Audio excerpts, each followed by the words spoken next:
Dostlar, baxın, yəni bu maşın ticarətində belə bir şey var.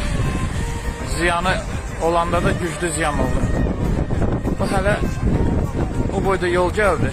Gəlib indi düşdü üstünə.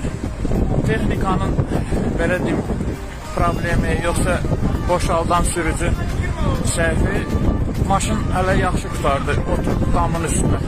O bir maşın damı. Gör kimi maşın Amerikadan gələn qabaq hissəsi əzikdi maşına. İndi problemi aradan qaldıracaqlar, amma ziyan çəkən maşın iyəsi oldu. Bu da xeyir. Yəni hər bir işdə ziyan var dostlar. Yəni elə bilməyin ki, kimsə 5 manat pul qazanır, rahat qazanır, xeyir. Elə bilməyin. Allah kömək olsun maşın iyəsi.